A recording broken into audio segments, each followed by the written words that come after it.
So, one thing I was kind of, really impressed with, and it's scary impressive, right? Is that they took down the "He Will Not Divide Us" flag.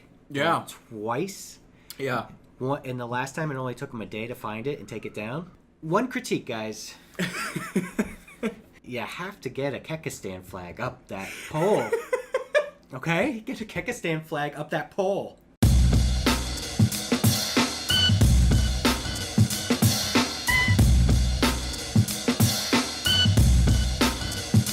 Welcome back to the Red Herring Podcast, everybody. This is a bit more of a. It's gonna be a bit more of a tame one today because we're filming in the daytime. I hope so. Filming. Still drinking though. Filming. We're recording. We're not filming. So, dude, I had this thought earlier today, and I wanted to know if this was just me. So when I was driving to work earlier, I was about to pull out onto the street in my car, and for some reason, out of nowhere, I just said no, thank you, and then just pulled out onto the street. And I was trying to process, why did I just say no, thank you? Unprompted. Out loud. And I was like, oh, it's because I was thinking about something that happened like 10 years ago and what my response should have been. And then I just said it almost as like a retroactive course correction. And I was like, wait a minute, I do this all the time. Like I'll just be standing there or sitting there and all of a sudden I'll just shout like no or yes or just some completely random sentence like, no, I have the coffee. It's like these memories are seeping into my brain, and it's like it's giving me Tourette's. Is that me? Does that ever happen to you, or is that just me? Well, I have these things where, for some reason, a thought, a memory will come into my head of something bad, or some mistake I've made. Okay. And then before you know it, I'm sighing out loud and I'm shaking my head, and then I look around to make sure that nobody saw me. Yeah. Because I'm usually in a public place, and so I can relate. I've never done the, I should never say I never have spoke out loud. I probably have to a thought that I had in the past. And it's funny, because it's not even, it's not like I'm relearning anything, or I'm learning something new about the memory. Because sometimes you have an epiphany, and you go through the thought process of a memory, and then you kind of have you develop a new angle to look at it, or you kind of comes with time, and then you start yeah. But then there's a lot of times where you think of a memory, and then you're like, yeah, that was stupid. And it's like, why do I keep reminding myself of this? It's so dumb. And then you end up shaking your head no, and there's nothing. You didn't learn anything new. Well, yeah, and so much time has passed where it's like the whole situation is done. It's over. It's gone. It is completely inconsequential. Yeah. And all consequences that needed to have been faced have been faced. So it's like, why is this still a thing? Yeah. It's like it's the exact opposite of what the idea of the Übermensch is.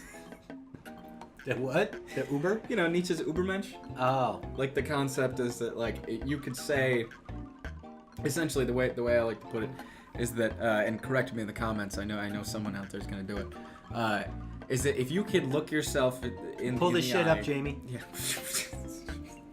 If you can look yourself in the eye, in the mirror, right, and say, I am completely happy with who I am, that means that you are absolutely 100% with all of the good decisions and the bad decisions you have made in your past, because all of those things combined lead you to being the person that you are today.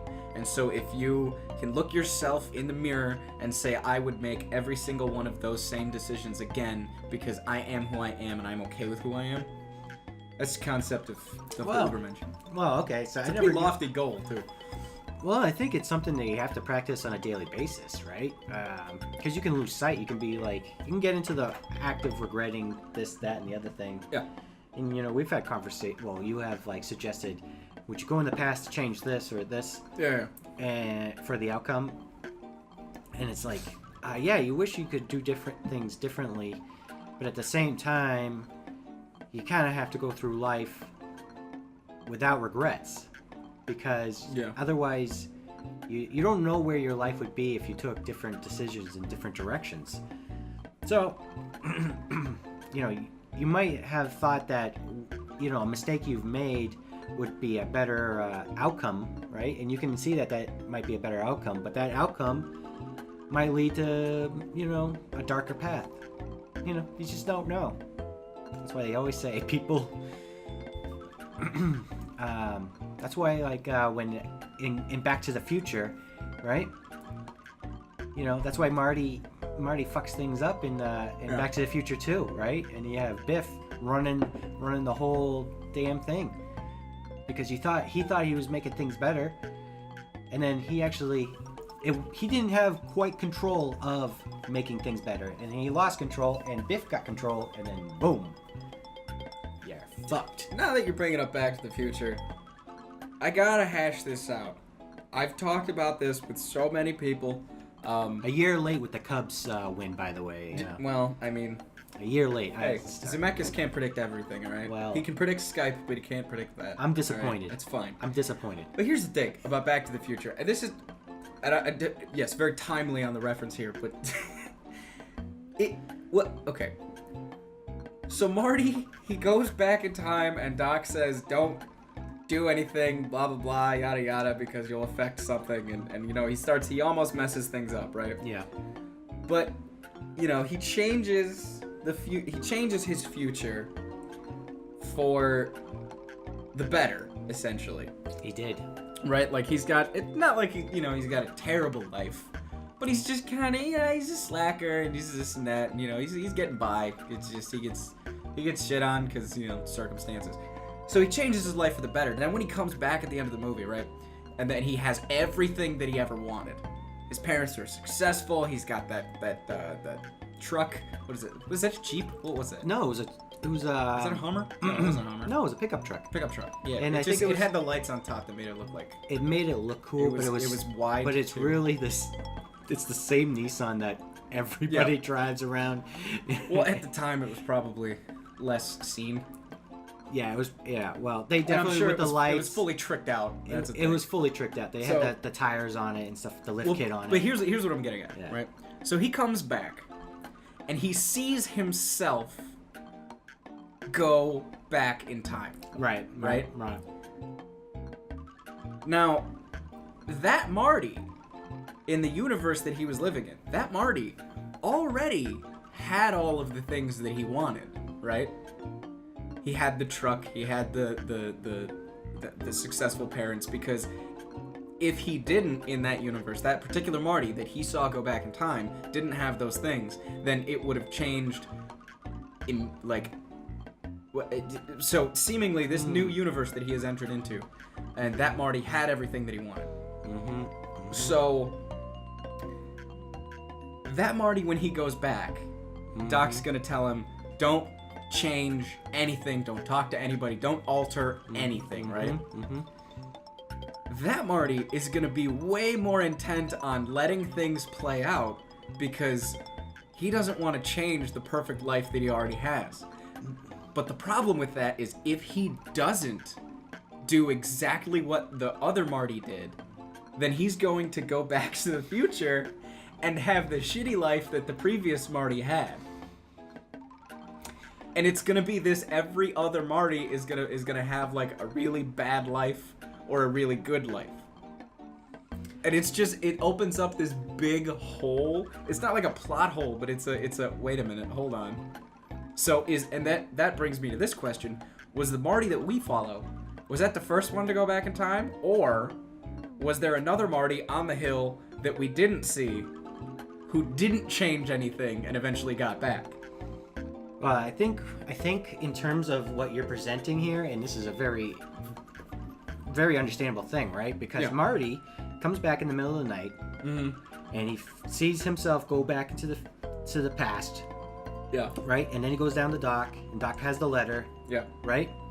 So he has definitely changed the future. Yes. Right? Then he goes home, goes to bed. By the way, same house. Yes.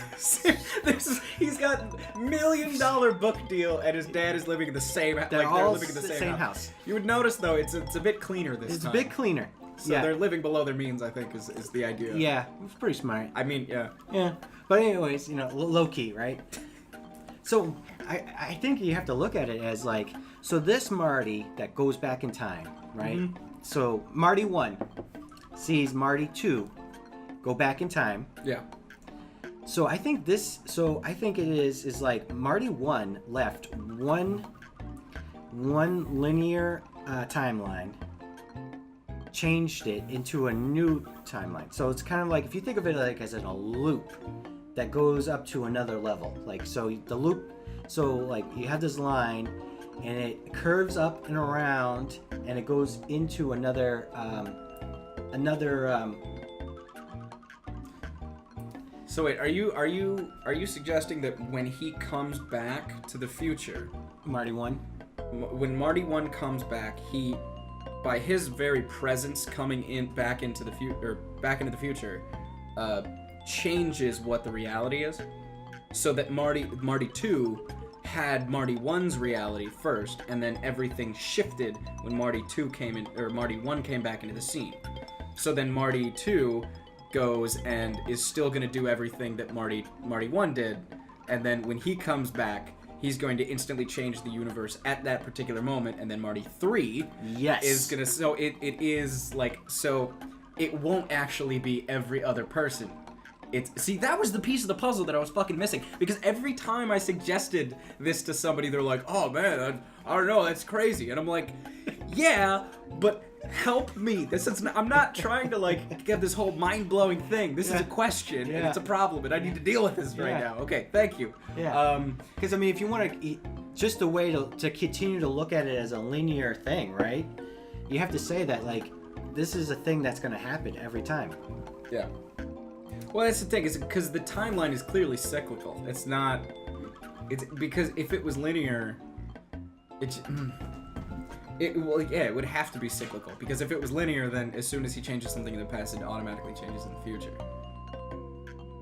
Although he has the pictures, well, which that's is the thing. weird I think thing, right? It's like what you're proposing, and I'll draw this up and put it on the screen right now. So it's a mixture of linear and cyclical. Yeah. There's a line here, and then he goes back and changes it, and when he comes back, there's a circle, and then there's another line, like what you said with the next level. So it's the line that goes like this, and then that's the loop that every single Marty that's dropped in comes in. Which is weird though, because then there's a circle that connects everything at the ends to each other, and that's just like the whole timeline. There's a subsection of this timeline whereas Marty is born and Marty dies. Right. I'm gonna have to work to draw that up. But I mean, now you're talking about like multi-dimensions or multi-universes. Well, that's another thing about time travel, right? Is like, because I know we talked about time travel on the first episode, but the idea that so did you ever hear about the Futurama made an amusing episode about this. They called the Farnsworth Parabox. Okay. Because it was a box. He created a box that had an alternate universe in it. It sounds very familiar. And at the same time that he did that, that universe created a box that had their universe in it. And so it was an alternate dimension. Now the difference is the box that these cats are meowing. Jesus. You know, even if these cats, even when we do get a real studio, there's gonna be cats running around it. I just hope you know that. I mean, I think it's a part of the show now. It pretty much is. Yeah. Here in Milwaukee, we have this cat issue. There's cats rolling around like grease. It was like the logic question, right? That every time you flip a coin, it was, I guess it was a thought experiment. So there's a probability that every time you flip a coin to make a decision, if it lands on, like, say, so I'm gonna flip a coin here. I'm gonna flip this Susan B. Anthony. All right. If it lands on heads, I'm gonna take a sip of my coffee. Oh, Susie. If it lands on tails, it doesn't. All right. So. Oh, Susie. Okay. Let me reflip that because I fuck flipped that. All right. So it landed on heads. So I'm gonna take a sip of my coffee. Mm-hmm. Yep. Delicious. That must have been pleasing to the ear. But just because I did that, that now created an alternate universe. Mm-hmm. Where the coin landed on tails and I did not take a sip of my coffee. So extrapolating that out, it's an alternate universe gets created every single time anybody makes a decision. Because they have an option between two choices or several choices, essentially, and every time, like if I had 5 different options and I chose one of them, then 4 other alternate universes would be created where I picked the other options. Multiplied by every single person who's ever lived and ever will live. And in some of these alternate universes, some of those people that are creating more universes unknowingly don't exist in some of those universes. Yep. So there's a universe essentially where I don't exist. There's a universe where you don't exist. There's a universe where Jerry Seinfeld never existed. Mm-hmm. I feel bad for the people of that universe, but I digress. But it's like the bubble theory. Like the universes just multiply like bubbles. Yeah. So, because, I mean, it's like, also it can not just be just humans, but like nature overall, like trees, fish. Yeah. Their decisions that they make. Well, yeah, and the funny... And yes, I just said that trees make decisions. Well, they do. I've been at many a PTA meeting. They call them tree TA meetings. Tree TAs, yeah. So... like all this like metaphorical stuff and this theoretical physics and shit like that. I think it's great because the fact that leading scientists in the field, they're like, well, if you look at the probability and the fact that 1, our universe is ever expanding, and 2, it's so vast that we will never know how much is out there, the fact that there is a potential for anything to be in existence in the universe somewhere is legitimate. Mm-hmm. So there could be an exact carbon copy of our Earth with all of the people that are on it right now, billions of light years away. Yeah. There is a probability. Is it feasible? Maybe not, but it's still probable. And that's what's crazy. And that's why I love the fact that, like, getting back to the aliens for 2 episodes ago. Oh, yes. The fact that you cannot say that aliens do not exist, because it is probable that somewhere there is intelligent life on another planet. Now, the people who speculate, they're like, oh, they're the Greys with the egg-shaped heads and the pointy chins. It's like, okay, well, now you're just getting ridiculous. But I see what you're saying. So it's like, I mean, the thing is right, we only have the observable universe. Yes. Right? Which is crazy in itself. So this is all that we can detect. Mm-hmm. And then there's something beyond that. Yeah. Possibly. We don't know. Because we can't see it. We can't detect it. And then you have, and then you try to break it so you like hone in a little bit closer. We're like we're on one little piece of an outside spiral of the galaxy that's on one spiral of the universe. I mean, the fact that it's unfathomable to think about how much material is going on in there, when most of the stuff in the universe, right, is undetectable. Mm-hmm. So we have there's a great thing, right? We have the observable universe, right, which is basically the matter that we can see. Then there is the dark matter, which makes up most of the universe. That is our universe that we can see. Is antimatter and dark matter the same thing? Yeah, I don't think antimatter... No, or it's not. Is antimatter just like a concept that's not an actual thing? I think... Okay, so this is where I wish we had a Jamie. But I believe that antimatter... I have a computer behind me. Yeah, but, kind of ruin... Okay, keep going. The pace is... Let's postulate uneducated on this. So let me just say this. You can correct me in the comments, but antimatter, right, is more of a... is not dark matter. Dark matter... I'm going to look those up and I'm going to put Hey, future me! Put that shit up on the screen. Check it out. Dark matter, I think, is a real thing now. I think it's pretty convincing that this exists. Antimatter, see if antimatter is something that makes matter explode, and I don't know if that's still more of just a theory. I don't believe it's associated with dark matter, and I could be wrong. Mm-hmm. But the point is that you have dark energy and you have dark matter. These things, the only reason we know they're there is because of the forces of the matter that we can see. There's energies and forces that are put upon us that we can't see, so we chalk it up as dark energy, dark matter. Yeah. Dark matter, right? That works in gravity, where you have gravity, things circle around. It's like a black hole, right? You can't see a black hole, but you know it's there because of the influence it has on the matter around it.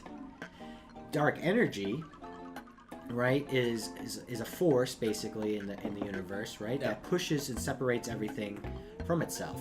And so here's the other interesting thing that I saw a really good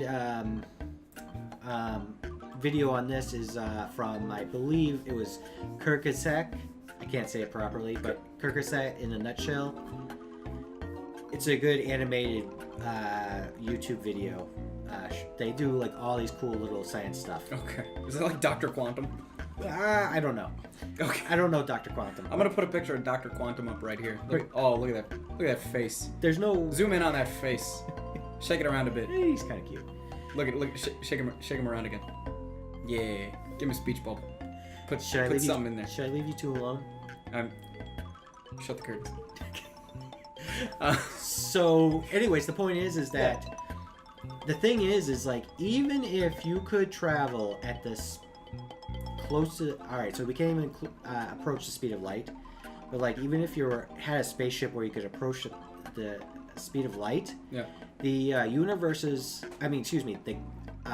the galaxies, the solar systems are spreading so far apart, they're at such high velocities that we essentially can't actually ever get to another galaxy at a certain point in time. We won't be able to ever reach another galaxy no matter how fast we go, because even at the speed of light, like, things are moving, I guess, from what they're saying, they're moving faster than the speed of light in distances. So you have to use wormholes in order to get to another place. You know what's amusing to think about is like, if just by some chance, some measure of like luck and technology increasing to the point, wormholes essentially will just be like people using the subway. Yeah. They'll just be like, oh, I gotta catch the quadrant Q wormhole. Yeah. I just love the idea that people will be wormhole hopping, be like, oh, I gotta get to work. I gotta get in that wormhole in 15 minutes. It's like, excuse me. Except the thing is, like, you get to the wormhole, right? Is that instantaneous travel, or does it still, like, are you theoretically, like, you, I don't think would age going through a wormhole, right? As opposed to if you're traveling the speed of light, it takes you 40 light years to get somewhere, right? You are still aging by 40 years, but the universe around you is aging by, was it 2/3 that? I think. Put the speed of light up on the screen. But I think it's like you, so it's like, I will still be 40 years older by the time I get to 40 light years away, but only 40 years older. Whereas the universe will be a lot fucking older. Yes. Which is why in Interstellar, when he comes back, his daughter is on her deathbed. Right. Exactly. He's only aged by like 5 light years or whatever. Yeah, exactly. That's the thing. That's like with the whole. That's why it's so like an impossible mission for Interstellar, because they have to go out to this black hole, but by the time they get there, they've already spent like 20 years or something like that. It's crazy. Well, and that's the other thing too. It's like any time they propose like even theoretical missions, right? So it's like, oh, we're gonna go to this planet that we found that's inhabitable, but it's it's 20, let's just say 20 light years away, and it'll take you 5 of our years to completely terraform the planet and be able to start populating it, so we can send more people to start populating the planet and branching out. But if you want to come back to the planet, so it's going to be 25 years essentially, and then you have another 20 light years to come back to Earth. All of the people that you know and love are dead. All of them. Fucking every single one of them, because they have aged by there's not only 40 light years that 40 years for you has gone by, so most of them would have just died naturally, but they've all aged by like it's like 120 years, and then add the other 5 that you've been terraforming a planet, so another 125 years. So unless medical science is better, all of the people that you know and love are dead. So to accept that mission, to be the person who's going to be like, yeah, I'll terraform another planet, you have to either have the greatest sense of sacrifice for a greater purpose, or you hate your family. Or you have no family. I think the best people to terraform a planet would be people who are enjoying their lives, and don't necessarily have too much family, but they're okay with that, and they still want to dedicate themselves to the advancement of the human race. Side note, the new movie Aliens Covenant. I'm excited. Where they got they only have. Oh, I think that's gonna be out by the time this drops. See, so you got just trailers in the description. You have just pairings, right? Yeah. On the ship, right? Because they want to repopulate this new area. Yeah. I think it's gonna get a lot of hate because there's no gay couples. They're gonna. Here's the problem though. I understand why people would be like, there's no gay representation in this movie. However, the mission is to populate a planet. Yeah, I mean, it's to populate a planet. But it's gonna happen. We're gonna see some. I think. Just like Iron Fist. Well, let's not talk about Iron Fist. No, because I'm gonna start groaning like the Warskis. Oh, I don't want that. So, I don't think Alien Covenant is going to get any hate other than people who just genuinely don't like the movie. I think there is going to be people who criticize the movie because they're like, oh, this is just the same old Alien bullshit, blah, blah, blah, blah, blah. Or there's going to be people who didn't like the Alien movies anyway, and they went and see it so they could shit on it because they just didn't like it, and that's the type of critic they are. Or it's going to get people who are legitimately criticizing actual aspects of the technical stuff, acting, the directing, like actual criticisms. Right. I don't think it's going to get any unjust hate other than critics who think they're better than the people that make movies. Yeah. That's what I think. That's what I'm hoping for. And if we see that, I think that's a step in the right direction. I think that's fine. The Iron Fist thing, that honestly just comes from people not knowing the source material. Absolutely. That's all that is. Those are people who never read the Iron Fist comics, right? And don't understand the source material. Right. Also, I'd like to not to completely change topics, but why are so many people under the assumption that like the Green Lantern is the man's actual name? Really? He's not the Green Lantern. He's a Green Lantern. Yeah. The man's name is the man's name. Green Lantern is just his moniker because he's the only Green Lantern in the fucking Earth until more come. Right. And he's like, oh, it's until he needs them. Well, it's like you wouldn't call it's kind of a similar thing where it's like, oh, you wouldn't call Jackie Chan a kung fu. Or he's like, oh, that's kung fu. No, it's not. It's Bruce Lee. Oh no, it's kung fu though. It's like, no, kung fu is what he uses, but that's not the man's title. It's true. Or, well, I guess it. Well, I mean, that's Green what Lantern is his title, but it's not. The comic book was always the Green Lantern, so that's why. Well, but that's the thing. It's like he was the only one, right? Right. So it's not. But as the mythos grew, or ethos.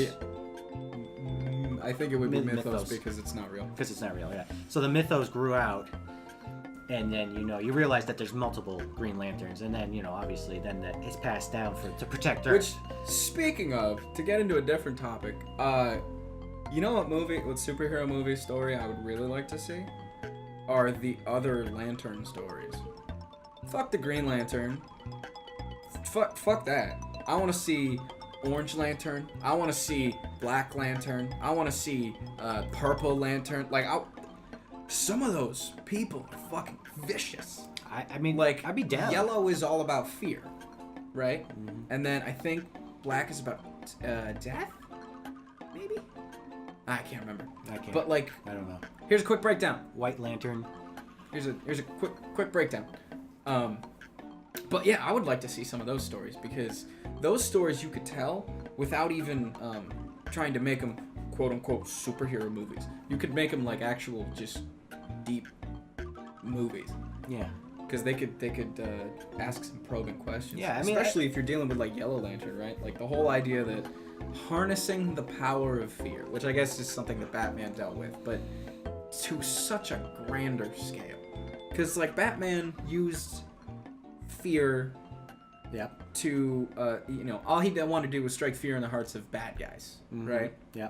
And that's why you had all these breakout big villains were people that weren't afraid of Batman. So that's where you get the Joker and the Riddler and all these fucking people, is because they weren't afraid of him, which made them actual adversaries, because Batman's biggest thing was intimidation. Whereas, the Yellow Lantern, they're just like, not really out for intimidation, they're out for control. And intimidation is just a soft form of manipulation. I think I don't know why DC takes so long in making movies. It's because they're not backed by as They much got money. Warner Brothers. Yeah, but Marvel is teamed with Disney, dude. I get it. Well, also too, a lot of, and of course this is an overgeneralization, obviously, but a lot of the DC heroes that are marketable are more geared towards young adults and adults. Like, Marvel deals with very heavy themes, and yes, they do have a plethora of characters that are not necessarily kid-friendly. But DC is usually seen as more of, like, Batman, for instance. Unless you're talking about, like, the Adam West or Batman the Animated Series, like, where the comics are now with Batman, it's fucking dark.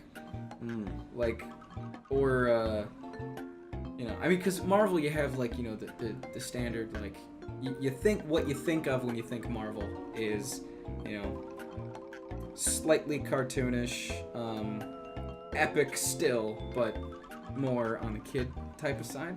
It's possible, but except for the X-Men. I think that's just I think that's just a misconception too. Is the fact that like they have this, a lot of people think of that this way, in the same way that a lot of people think of when it comes to video games. It's like, oh, Nintendo's for kids and PlayStation and Xbox are for adults. Right. It's, while yes, there is that element. Just because something is more geared towards one demographic doesn't mean it can't be enjoyed by the other demographic. But when you take something like what they just did with Logan, that was violent as fuck. Rated R, that was bloody, that had a high body count. But at the same time, that's what it was based off of. And that wouldn't have happened though if Deadpool had not come out and been successful. Exactly, because you could think. That was another thing that kind of was weird too, is when Deadpool came out, people were like, oh, this is the first rated R superhero movie. And I'm like, no, it fucking isn't. We already had Punisher. We already had, Howard the Duck was, rated R, right? I don't know. It might be. Howard the Duck was a comic book character. Yeah. A lot of people forget that. Yeah, they thought they it was just a shitty movie. Nope. That was a comic book character. That was a comic book. Ask Rico. Here's his face. No. Here's his Twitter handle. Yeah. Link to him on right there. Twitch. I just plugged Rico for some reason. You did. That's alright. We'll be streaming at some point later. Well, I mean, again, I think, like, because they did, because here's the thing, right? To talk about Green Lantern, right? The movie. Yeah. It shit the bed. It was terrible. So many poor decisions. But the idea of it, like, is awesome. And to just give up on it, I mean, they didn't give up, like, Marvel didn't give up on the Hulk. No, they did not. They did not give up on the Hulk. I'm kind of okay that they didn't now, but at the same time, oh god. Like, okay, I'll say this much. as much shit as the first Hulk movie gets, and I have changed my opinion on this movie so many times. You know, Ang Lee's masterpiece of the Hulk, it was some big, epic, tragic story that was way too long and just...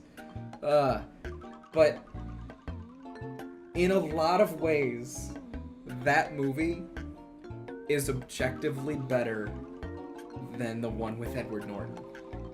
As a movie, not as a story about the Hulk, but just as a movie. There's a lot of good things in that movie, but unfortunately, those get weighed out with the bad things about that movie. Yeah. I mean, it's, you know... But the Edward Norton one, I'll say this much. My biggest contention with those two movies is, even though the Hulk is clearly animated, it's clearly CG, I recognize that it is CG. That guy is still more believable than the CG Hulk from the Edward Norton movie. Like, just the way it, the way it moved, the way it interacted with the things, the way...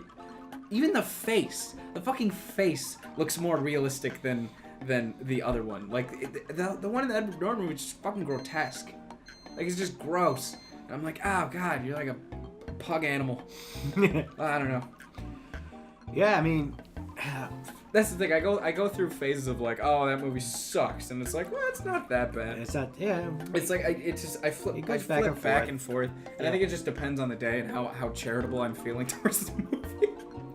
Well, it's like I watch something, and you know, you go through like a scene, you start at like the middle of some scene somewhere, right? And then you kind of like, it's like not bad, and then by the time you're like, well, you know what? This movie's not as bad as I remember it being. And then you hit like a stag, and you're like, oh, that's why I hated it. And then you kind of like you fight through it because you're still, I don't know, you're still like kind of relearning the movie, or you're like, well, you know, I'm thinking differently about this movie, so let me just see how this plays out. And by the end of it, you're either like, it's not as bad as I thought it was, or yeah, it is just as bad, and I'm just never gonna see it again. You know, I mean, with the Eric Bana one, you know, it's like, yeah, there's a lot of bad moments in it, but at the same time, you know, for something in the background, and it's not terrible, you know, and there's still some cool scenes in it. There's still some cool things that happen. And here's the thing about Marvel, it's not just Marvel, but here's the thing that screwed up with Batman vs. Superman, right? We wanted to see them fight, right? So they had to build out this whole shitty story, and they see, their intention was to have them two fight, but what they screwed up is they tried to build around that, and what they came up with was complete crap. So they didn't start with an idea that would have led them to fight each other. I got right? a couple things to say about that. But let me get this. Yeah. Let me get this in here. So like, because I was thinking while you were talking, and I was like, you know, what would be an awesome film to watch? But maybe it's not really a film, right? Because you know, you go on YouTube, right, and you can look up these heroes fighting each other, and all these things, the death battles and stuff like that. Yeah. And you know, it would be awesome if like a major studio would put, you know, The Thing versus the Hulk in a live action, but I don't want to watch... Just like a 20-minute short. But just the fight. Yeah, because you don't want to watch an hour and a half of a lot of garbage around it. Well, I think just to convolute the whole battle. That is an interesting concept, and one that we could actually play with. Like if you all right there? I'm all right. The idea that, well, because that could extend like to this whole big grand universal scale, right? Like, so you have basically it would be like Injustice, the video game, but every time you sit down to fight, you pick a character, and then somebody else picks a character. That's the next 20-minute short where it's a battle and somebody wins, and they take into account all of the things, and they actually objectively look at it and be like, well, who would win in this particular situation, given the environment, given their powers, given all this shit? Because Screw Attack on their YouTube channel does their death battle thing, where they break down the abilities, the powers, the strengths, and the weaknesses of two completely different people, and then they play out this little animated scenario of the fight, and they pick a winner. Right. But they decide that winner based on all fan votes, of don't the they? No, all of the things that go into it. Like the Must most be another recent one I'm thinking of. The most recent one that I watched was Bane versus Venom. Oh, that's cool. Venom ended up winning, and the only reason is because objectively, when you take it in the universe, the characters that are in those universe, you analyze all the things. Venom is stronger than Bane is. He is objectively stronger than Bane. Really? Is. Yeah. Wow. He can lift more while weaker. His healing factor is a thing. Yeah. You know, there's all the poison stuff that goes into that, and it's like, yeah, well, Bane is strong. He's not superhuman in the same way that Venom is. That would make sense. Yeah, I think the way they want it is Venom. He wrapped his symbiote suit hand around his head and just crushed it. Damn. No, it's pretty cool, but like you could actually do that, and they could figure out a way to. That would be a great HBO special, an HBO series. It's like once every week you get a you get a fight to the death. Call them super duels. Super duels. Well, I mean, there's a lot of YouTube channels that do these things, but it's about the production value, right? Yeah. Because I mean, that's why we still go to the Marvel movies. Yeah. Or the DC movies because we're expecting a better quality of action, right? A more detailed, more like realistic version of it. I guess just a better overall quality vision of this idea that we want to see that comes from the comic book. Yeah, you have these things where, like, because that's the great thing about comic books and graphic novels. Like, you actually have you have your storyboard right there. Like, it's all right there. You don't even have to come up with anything other than how do I get the things that are in this panel. Mm-hmm. Like, it is right in front of you. And that's different from adapting like a book, because the book you have to go off of the descriptions that are given in the literature, and you have to like try and find actors that look like the people that are described in the book, and it's harder because you have to make sure that you like draw them out and be like, okay, so that's what this would look like, that's what this place would look like, what how can we figure this out in our head. You essentially have to illustrate based on the words that are given. Right. So it's harder, but at the same time, that does give you a little bit more license to take creative liberties, because if something is not clearly defined, then you can take a vision of what you think it looks like. And even if that's not what most people think it looks like, they'll see it and they'll go, oh, I didn't think of it like that before, but now I do. Mm-hmm. Okay, a great example of that. So I read Fight Club after I watched the movie. Okay. I watched Fight Club, then I read the book like a year later. And I'm glad I did it in that order. Really? Because when I was reading the book, I was picturing the things that he was describing in the universe that Fincher had created with the movie. So I had a much more vivid mental picture of what was happening in these scenes, because I was picturing Brad Pitt, Edward Norton, and that blue-toned universe, that gritty, I was even picturing Meatloaf and the house, and all these things. Yeah, so it's like as I'm reading this, I'm even more invested mentally, because I can. It's almost like the work was already done for me, and then I can extrapolate, because when there were differences in the book, in scenes of the book and scenes of the movie, I'm able to see those scenes play out in my head in the way, like in Fincher's style, without Fincher having actually made those scenes happen. So it was an interesting experience. In most instances, I would say it's probably better to read the book first, but that also depends on how different it is from the movie. I mean, most of the time you should. I like to skim. I like to read every other or every 5 pages. I get a good grasp on the book that way, and then I go watch the movie. No, I'm kidding. Yeah, I mean, I guess you're supposed to read the. But here's the thing, Well, right? Well, it you depends. also get into the point where you're disappointed by the movie because you're like, all this stuff in the book is not in the movie, and they changed this, and this Yeah. because they have to portray something interesting on the film. I'll tell you that there's a moment, and for every Lord of the Rings fan, because this is Lord of the Rings story, every Lord of the Rings fan that I know is You better shut up and skip on. No. Shut the fuck up. I'm defending it. They are going to. They probably will understand where I'm going with this. They're gonna shit in their immediately, pants right now? So, Okay. the Fellowship of the Ring, the first one, right? Okay. There is something that is not necessarily important to the story, but is important to the grander universe that you're in when you're reading the book, all 3 books. That is the character of Tom Bombadil. Now, Tom Bombadil is important in the grand scheme of things because he's essentially the god character of the universe.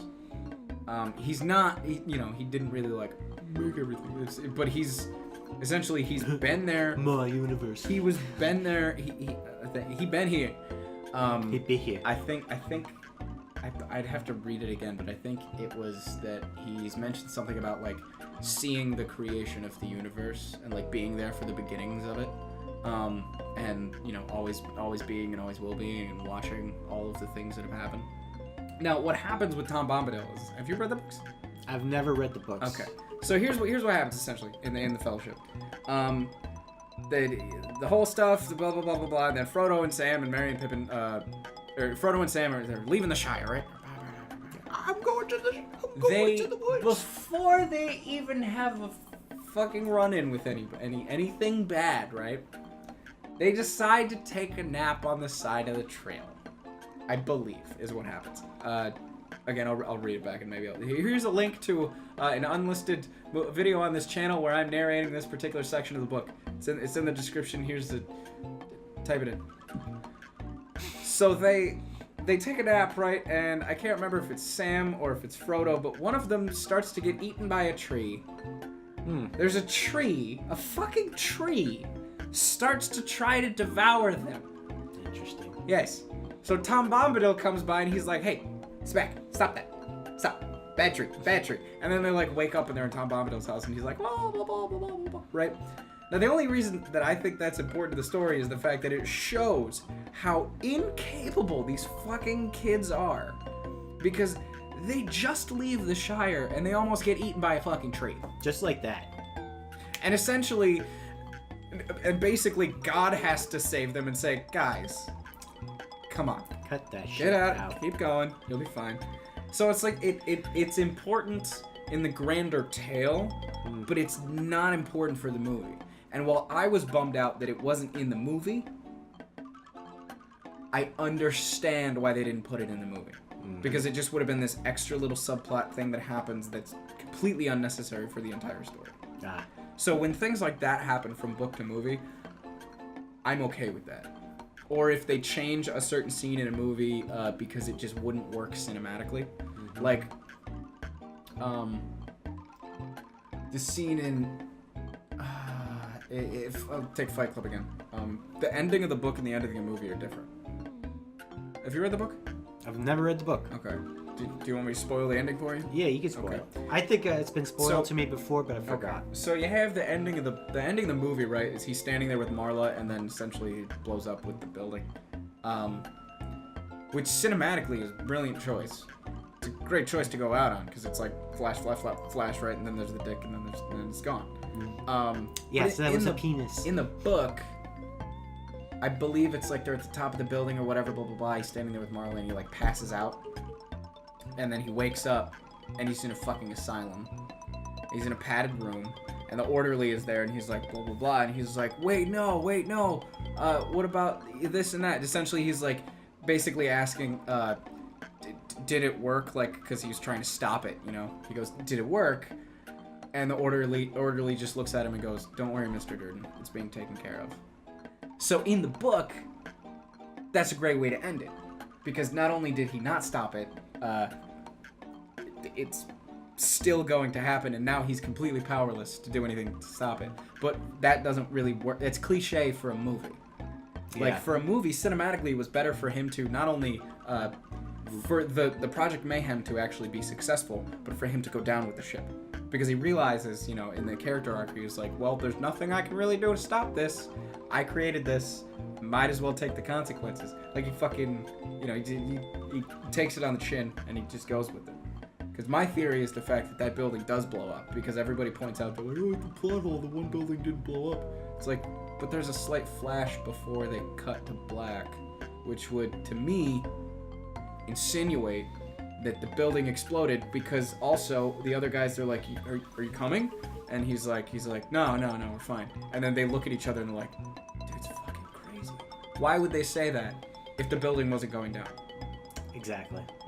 Like, why wouldn't that building be going down? And a lot of people are like, oh, well, he cut the wires, and then they're only saying he's crazy because he shot himself in the mouth. And I'm like, I don't think that would be the only reason.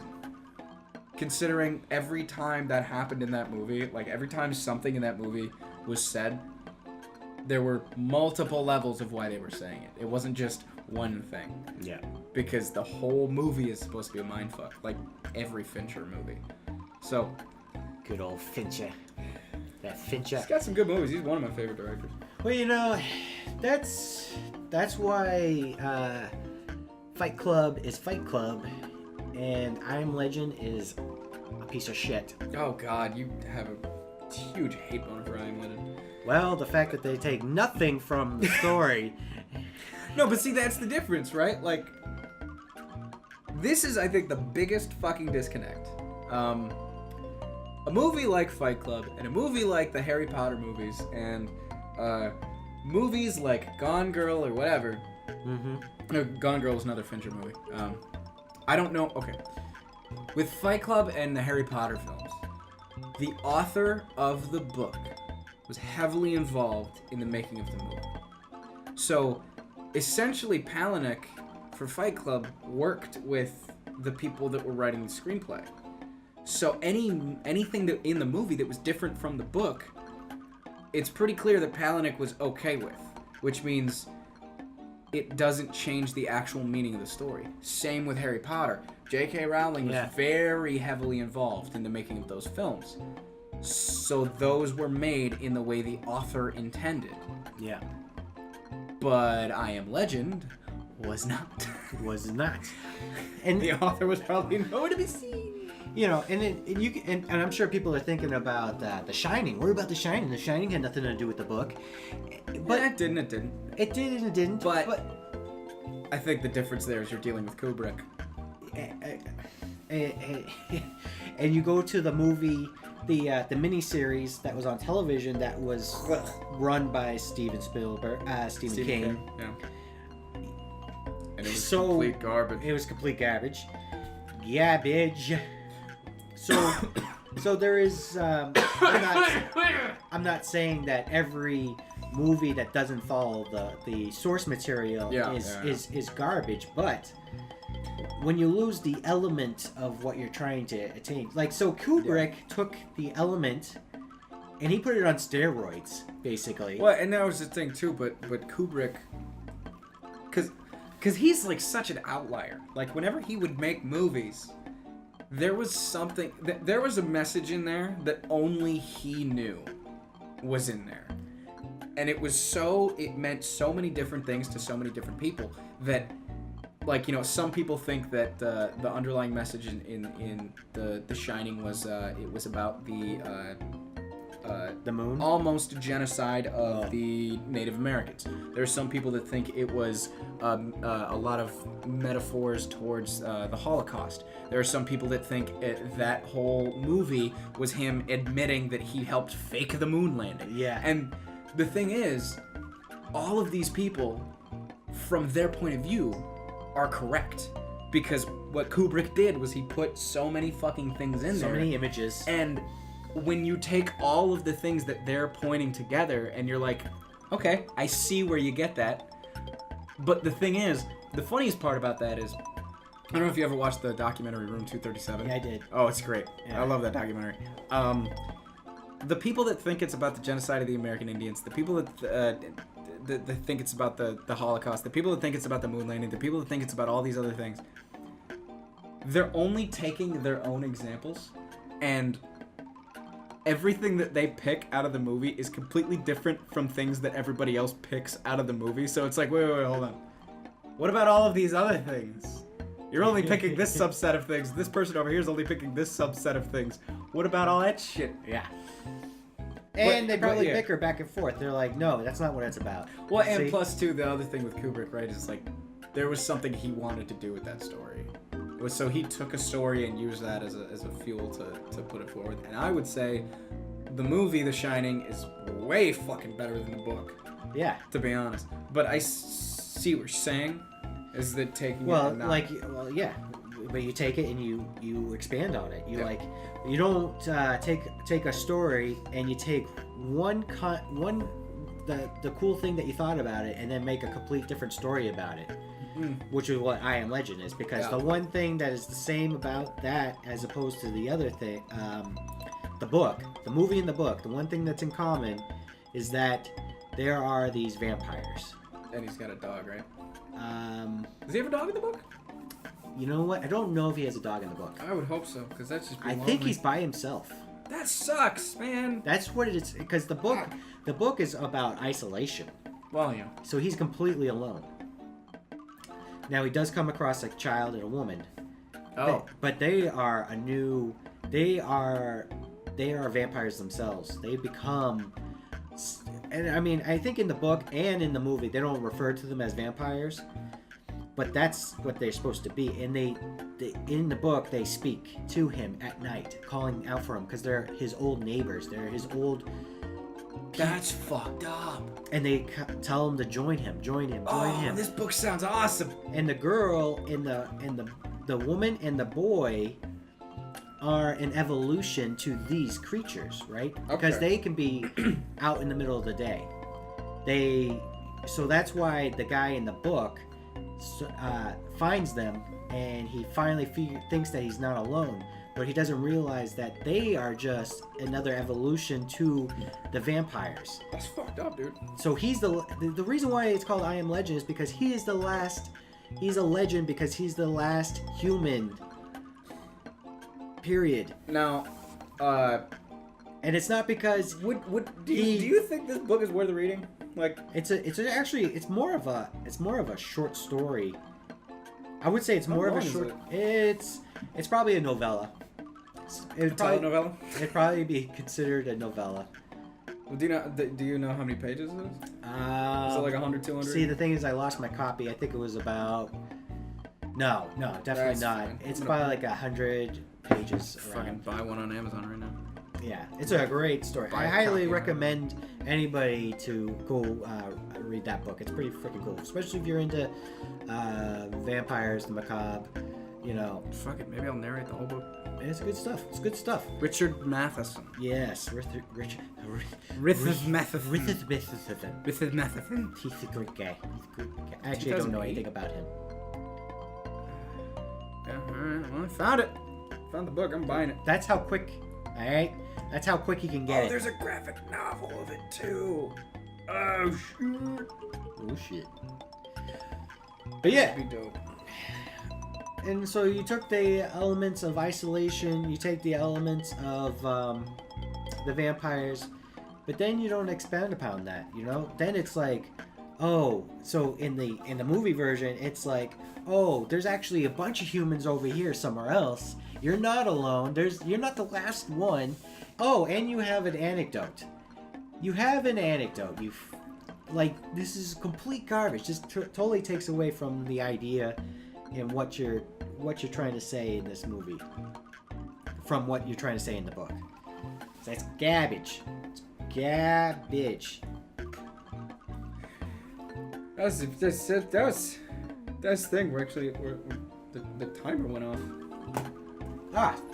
So we can end on that? Yeah, we can. I think we can end on that. That was pretty good. That was a whole round. We started in one place, and then we talked about some things. We came around to a nice little stop, there. Artistic conclusion. Wow, I think that's a first for the. I think that is a first for the Red Herring Pot. That's the thing, because I think that's a standard that we never even got to Clip City. One of us says something that makes the other person comedically frustrated, and then it cuts to the outro music. I don't know what how we can do.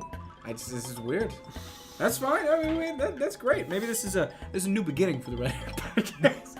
Maybe. Don't worry, guys. Oh God, no. Maybe we should stick to recording these in the evening while We might have drinking to, yeah. massive amounts. Massive amounts of some whiskey. Some whiskey. Whiskey.